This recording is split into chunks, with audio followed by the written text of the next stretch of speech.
जिनके मिलने से सुख दुख समान बुद्धि में आ जाता है, सुख दुख के प्रति कोई भाव ही नहीं रह जाता। यह संत समागम का फल। मान छू नहीं जाता, सारे के सारे दैवी सद्गुण उसमें प्रकाशित हो जाते हैं। पर आप ध्यान रखना, यदि उनकी आज्ञा में नहीं चल रहे, मनमानी आचरण कर रहे, तो दीपक तले अंधेला बना रहेगा। दूर के तो प्रकाश ले जाएंगे, नजदीक वाले अंधेरे में बने रहेंगे। क्यों? आज्ञा का पालन नहीं। बिना चाहे बिना मांगे कीमती वस्तु मिल जाए तो उसका आदर नहीं होता। जब बहुत दौड़ भाग करके एक बार झलक मिल जाए तो अपने को कृतार्थ मानते हैं, क्योंकि उनके हृदय में भाव जागृत हुआ, एक बार इन संत को देख लूं, नजदीक से प्रणाम कर लूं, अहो वो फूल जाते हैं, अहो भाग। और जो संत के प्रभाव के भोक्ता बन गए, प्रभाव, उनके प्रभाव से अच्छी वस्तुएं आना, उनके प्रभाव से सम्मान मिलना, उनके प्रभाव से अयोग्य होने पर भी प्रतिष्ठा होना, वो फिर संत की वास्तविक महिमा में प्रवेश नहीं पाता। ध्यान देना, संत के प्रभाव का भोगी कभी संत की महिमा को नहीं जान पाएगा, ना संतत्व उसमें आ पाएगा। उनके प्रभाव को हमें भोगना नहीं, हमें उनकी आज्ञा पर वैसे ही प्रभाव वाला बनना है। जहां हमारे गुरुदेव की स्थिति, वहीं हमें पहुंचना है।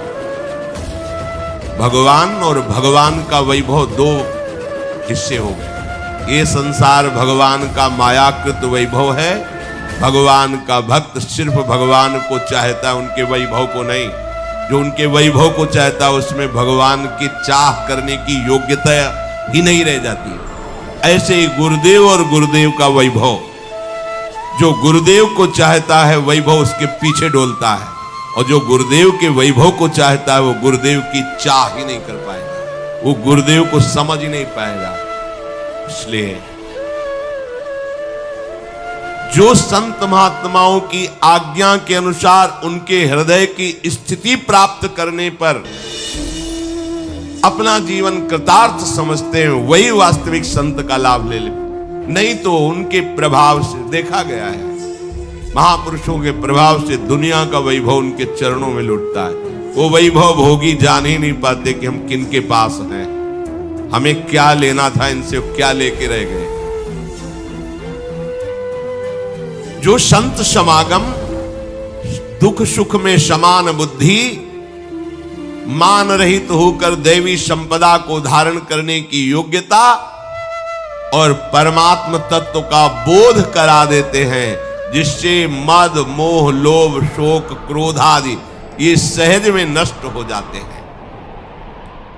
ऐसे भगवत प्रेमी महात्माओं का सेवन, सेवत साधु द्वैत भय भागे,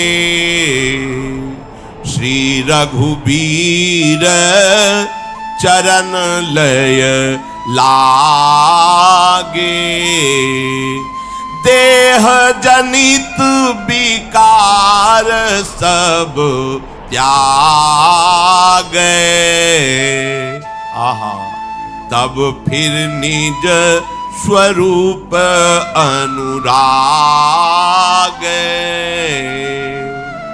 अनुराग सो निज रूप जो जगते विलक्षण देखिए, संतोष सम शीतल सदा दम देहवंत न लेखिए, निर्मल निरामय एक रस तेहि हरस शोक न व्यापई, त्रैलोक पावन सो सदा,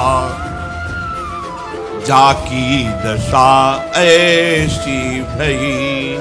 गोस्वामी जी कह रहे, जब हम भगवत प्रेमी महात्माओं का सेवन करते हैं तो द्वैत भ्रम भाग जाता है। द्वैत भ्रम, प्रभु के सिवा कोई और है, कुछ और है, ये बात खत्म हो जाती है। संत समागम का सीधा फल है भगवत तत्व में स्थित हो जाना। सर्वत्र अपने आराध्य देव के दर्शन होने लगते हैं संत आज्ञा का पालन करने पर। प्रभु के चरणों में अविरल भक्ति, अखंड प्रीति, अव्यावृत भजनात्, अखंड भजन तन्मया, हर समय स्थिति प्रभु में, ये संत समागम है। शरीर और शरीर से उत्पन्न हुए सारे विकार संत समागम से शांत हो जाते हैं। जैसे भगवान सूर्य के उदय होने पर अंधकार नहीं रह जाता, ऐसे ही संत के वचन जब आपके हृदय में प्रकाशित होंगे तो अज्ञान अंधकार नहीं रह जाएगा। वचन, खास बात संतों की कृपा उनके वचन हैं, जो अनुभव से भरे हुए वचनों को स्वीकार कर रोज सत्संग सुनते हैं, मनन नहीं करते, आचरण में नहीं उतारते, तो स्थिति वही है, कोई फर्क नहीं पड़ता। ऊसर बरसई तृण नहीं जामा, उनके हृदय में भक्ति उपज ही नहीं है। क्यों? मानना ही नहीं। कैसी भी पर सत्संग के लिए प्यास होनी चाहिए। पूज्य राधा बाबा महाराज ऋषिकेश में गठिया बात है, चल नहीं पा रहे, सत्संग रेत में हो रहा था गंगा जी की, तो जो सेवा में थे कहा भैया मुझे सत्संग में पहुंचा दो। वो सेवा करते करते कभी सेवकों में थोड़ा सा कड़ुआ भाव भी देखा जाता है, हो जाता है। पूज्य पादुड़िया बाबा जी की सेवा में बाबू राम शाह जी रखते थे, बड़े बड़े आचार्य कोटि के महापुरुषों को भी कटुवचन बोल देते थे। एक बार शंकराचार्य जी ने विचार किया कि इतने बड़े महापुरुष के पास ये ऐसा कटुभाषी क्यों रहता है, इसका सुधार होना चाहिए, बाबा से कहेंगे। जब उन्होंने एकांत में देखा कि बाबा की परिचर्या सेवा में ऐसे मगन, तो उन्होंने कहा कि राम शाह जी आपके प्रति हमारी ऐसी भावना हो गई थी कि इतने बड़े महापुरुष के पास रहते तुम्हारा कटु भाषण और एक कटु चेष्टा, तो हम आपसे ही पूछते हैं ऐसा क्यों? बोले बाबा की कृपा से हमको प्राप्त हुआ है कटु भाषण। अगर ये हमारे अंदर पहले से होता तो मैं जानता, लेकिन ये बाबा के संग से मिला है और बाबा के लिए मिला है, क्योंकि वो राम शाह जी बाबा को माता की तरह दुलार करते थे, जैसे माँ अपने बच्चे थे। इतनी भीड़, इतना, अगर कटु व्यवहार न करे तो एक क्षण भी बाबा को विश्राम करने को न मिले। वो हर समय जैसे माँ अपने बच्चे को, ऐसे बाबा कर। बाद में शंकराचार्य जी ने लिखा कि मैंने उनके चरणों में बार बार प्रणाम किया, उनकी भावना और उनकी सेवा देख करके। ये जो कभी कभी कड़ुआहट देखने को मिलती है, उसमें प्रियता होती है। अपने लोग 1 मिनट के लिए आए हैं, जैसे 10,000 लोग खड़े हो, आपने हाथ जोड़ा एक बार, लेकिन उस महात्मा को 10,000 बार हाथ जोड़ना है। ये सोचा तुमने एक बार गर्दन झुको, 10,000 बार गर्दन झुकाएगा, क्योंकि 10,000 लोग हैं। तुम एक बार हाथ जोड़ के रह गए, वो 10,000 बार जोड़ेगा। ये तुम नहीं जान रहे, ये उसको जो उनको सुख पहुंचाने में वो देख रहे हैं कि 10,000 बार इन्होंने हाथ जोड़ा, अरे चलो हटो, दूर हटो। अब आपको लगे कैसे कड़ुए, हम तो भाग कर इतनी दूर से दर्शन करने आए, ये कैसे बोल। बहुत सावधानी। तो राधा बाबा से कहा कि आपको जाना है तो चले जाओ, हम सेवा से थक गए, हम आपको नहीं ले जा पाएंगे। तो उनका तुम क्या समझते हो, श्री कृष्ण मुझे इतना भी सहयोग नहीं करेंगे कि मैं सत्संग पहुंच जाऊं? सत्संग नहीं छोड़ सकता। आंसू आ गए बाबा के और कहा हे कृष्ण, मैं और कुछ नहीं मांगता, बस मुझे इतनी दो सामर्थ्य कि मैं घसीलता हुआ सत्संग पहुंच जाऊं। और बाबा ने डंडा उठाया और घसीलते हुए, कष्ट सहते हुए। इस बात से पता चला कि सत्संग की क्या महिमा है। इतने बड़े महापुरुष जो स्वयं सत्य में स्थित हैं, उनको किसी के सत्संग की जरूरत है, लेकिन है कोई साधु समागम में ऐसा रस जिसके लिए सिद्ध महापुरुष भी सत्संग करते हैं। संतों का सेवन करने से शरीर के सारे विकार छूट जाते हैं। आप रोज सत्संग करते हैं, आप में फर्क नहीं पड़ रहा, मतलब है कि आप सत्संग के प्रति महत्व बुद्धि नहीं रखते। इन महापुरुषों को देखो, नित्य निरंतर प्रतिक्षण भगवदाकार स्थिति है सनक सनंदन सनातन सनत कुमार की, पर सत्संग से बिलग नहीं रह सकते। 3 श्रोता बन जाते, 1 वक्ता बन जाते, होता रहता। अंबाजी श्रोता बन गई, महादेव जी वक्ता बन गए, हजार हजार वर्ष कथाई चल रही है। आप ऐसे भगवत कृपा प्रसाद रूप सत्संग को प्राप्त करके अपना परिवर्तन नहीं कर पा रहे, मतलब आपकी प्यास नहीं है भगवत प्राप्ति की। नहीं तो कैसी बात, सत्संग मिले और परिवर्तन ना हो। कह रहे संतों का सेवन करने से द्वैत का भय भाग जाता है, सर्वत्र परमात्म बुद्धि हो जाती है, प्रभु श्री हरि के चरणों में प्रेम हो जाता है, वो ध्यान में आने लगते हैं, शरीर के सारे विकार अपने आप नष्ट हो जाते हैं। जो आज्ञा पालन साधन कर रहे हैं वो साधक जन देखें तुम्हें कौन सा विकार सता रहा है। आप देखो जैसे किले के अंदर सुरक्षित हो, बाण प्रहार हो रहा है, वो दीवार ही अपने आप उन बाणों को सह के बाहर ही नष्ट कर रही, ऐसे ही आपके ऊपर गुरु कृपा कवच है। आप मनमानी आचरण करेंगे तो किले के बाहर हो गए हैं, अब आप वार झेल नहीं पाओगे। ये काम क्रोधादि के ऐसे वार हैं कि बड़े बड़ों को परास्त कर देते हैं। अगर बच पाया है कोई तो गुरु कृपा कवच से निर्विकार, गुरु कृपा ही केवलम केवलम, और वो गुरु श्री हरि श्री प्रियाजू हैं, वो हम पे बड़ी कृपा है, बस हम बात मान लें। जो गुरु सेवी संत सेवी होता है उसको अपने स्वरूप की प्राप्ति के लिए ज्यादा प्रयास नहीं करना पड़ता। देखो मानी संख्या से सवाल हल कर लो, सब जगह भगवान है ऐसा भाव तब आएगा, पहले एक जगह भगवान है ऐसा मान लो, अपने हृदय में मान लो, गुरुदेव में मान लो, श्री विग्रह में, एक जगह जहां मानो पक्का मान लो। मानी संख्या गुरुदेव साक्षात पर ब्रह्म, क्योंकि आपकी ही मानी नहीं, शास्त्र आज्ञा कर रहा है। गुरुर ब्रह्मा गुरुर्विष्णु गुरुर्देव महेश्वर गुरु साक्षात पर ब्रह्म तस्मै श्री गुरुवे नमः। अब सवाल हल हो जाएगा, पर यहां पर ब्रह्म नहीं मान रहे, शरीर सुख सुविधा का एक प्रधान हेतु मिल गया है। यार सोचो, जिनके आश्रय से तुम्हें शरीर सुख सुविधा मिल रही है, अगर उनका सही माने में आश्रय ले लो तो सदा सदा के लिए सुखी हो जाओगे। इतने में क्यों तुम, जैसे एक गरीब आदमी किसी चक्रवर्ती सम्राट के पास जाए और बोले मांगिए क्या चाहिए तुम्हें, निहाल कर दूंगा, तो बोले 1 साल के लिए भैंस के लिए चारा दे दीजिए, क्या मांग पाएगा वो, क्योंकि उसकी सोच की क्षमता इतनी है। ऐसे ही तुम एक जन्म के लिए केवल विषय सुख के लिए संताश्रय भूल मत करो। हरि चरणारविंद का प्रेम स्वरूप बोध प्रयास नहीं करना पड़ेगा, स्वाभाविक हो जाएगा। कैसे स्वाभाविक हो जाएगा? जैसे पारस के संग से जंग लगा लोहा स्वर्ण बन जाता है, ऐसे ही सेवक जी महाराज कह रहे हैं, आलय बन बसत संग पारस के आयस कनक समान भयम। श्रीधाम वृंदावन के रसिकों का संग तुम्हें सोना बना देगा, प्रियालाल की सेवा में पहुंचा देगा। स्वर्ण आभूषण जैसे श्री अंगों के श्रृंगार में, ऐसे तुम प्यारी जू की सेवा के पात्र बन जाओगे उनके संग मात्र से। पर संग मन वचन कर्म से, पर ऐसा नहीं होगा। हम मन का संग करते हैं, जो मन के अनुकूल पड़ा तो मानते हैं, नहीं तो नहीं मानते। ना मानोगे तो एक है जो तुम्हें मना लेगा, वो है काल, वो है मृत्यु। अपने आप तुम्हें ठीक कर देगी, तुम्हारे कर्म तुम्हें ठीक कर देंगे। गोस्वामी जी कह रहे हैं, संतों के संग से एक विलक्षण शक्ति आती है। आप देख लो अपने हृदय में, आप जिस चढ़ाई को हंसते हुए चढ़ गए, क्या चढ़ सकते थे?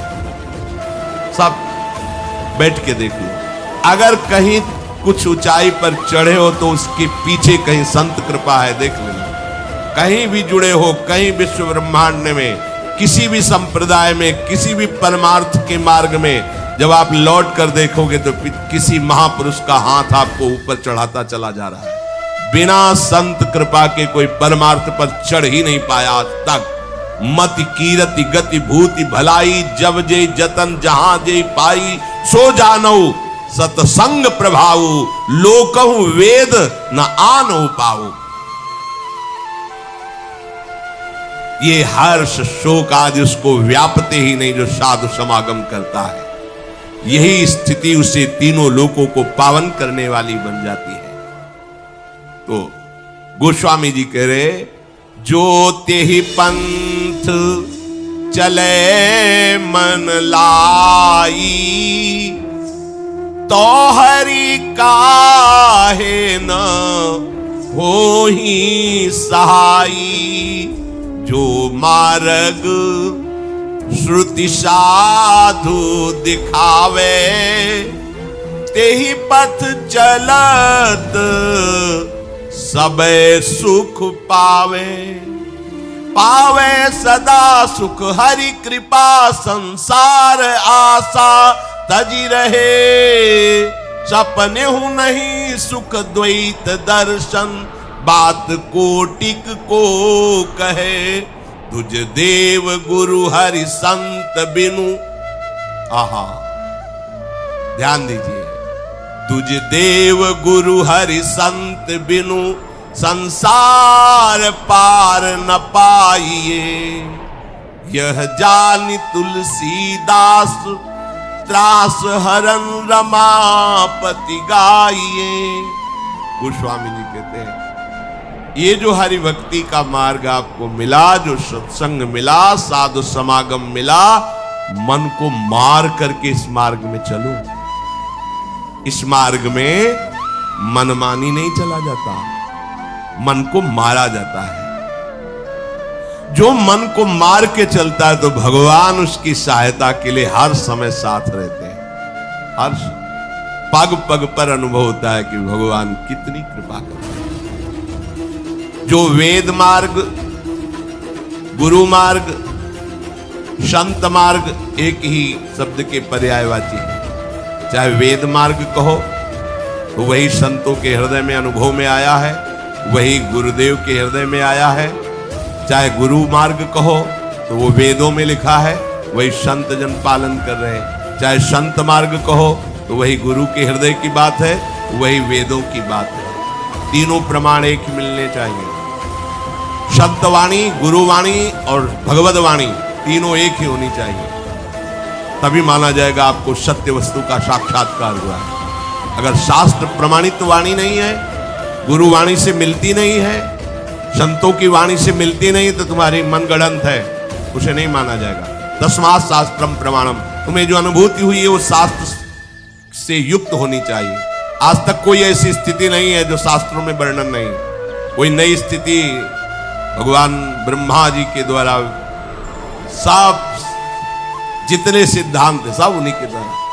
वही भगवान कृष्ण द्वैपायन व्यास के रूप में, वही ब्रह्मा के रूप में, हरि के नाभि कमल से हरि ही तो प्रकट हुए ब्रह्मा रूप में, हरि ही व्यासदेव जी के रूप में, और हरि ही संतों के हृदय में बैठ के बुलवाते। सब एक ही मिलेगा, नाप लेना।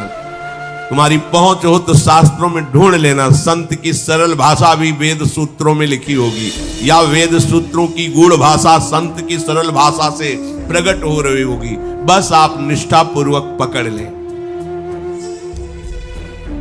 संतों ने जो मार्ग दिखाया है, गुरु ने जो मार्ग दिखाया, उस पर चलना ही सब सुखों की प्राप्ति है।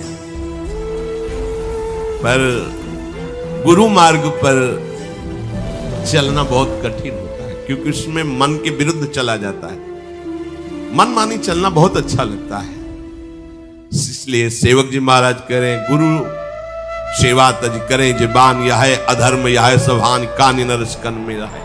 चाहे जितना साधन बना के कर लो, गुरु आज्ञा के विरुद्ध है, कुछ नहीं होने वाला। जो गुरु ने मार्ग दिया उसके अनुसार चलो तो तुम सिद्ध हो जाओगे, सब सुख तुम्हें प्राप्त हो जाएंगे। इस मार्ग में चलने का लाभ क्या अनुभव करें कि हमारी उन्नति हो रही? विषय सुख फीके लगने लगे, रोज का रोज संसार की तरफ से मन हटने लगा, सब सुख से विष्ठावत बमनवत विश्वत लगने लगे। घृणा सुखों की अलम विषय वार्तया नरक कोटि बीभत्सया, इतना गंदा लगना चाहिए विषय शब्द, विषय भोगों की बात। मानो नरकों में हमें दुख दे दिया गया, ऐसा लग। जब कोई गंदी बात, गंदा दृश्य, गंदी क्रियाओं की, वो ऐसा लगना चाहिए कौन सा पाप उदय हुआ कि मुझे ऐसी बात देखनी पड़ रही, सुननी पड़ रही, ऐसा। विषय सुख की आशा का नाश, संत संग का फल, साधना का फल। विषय सुख की आशा ज्यों की त्यों सुरक्षित है, तो क्या सत्संग, क्या साधना कर रहे हो?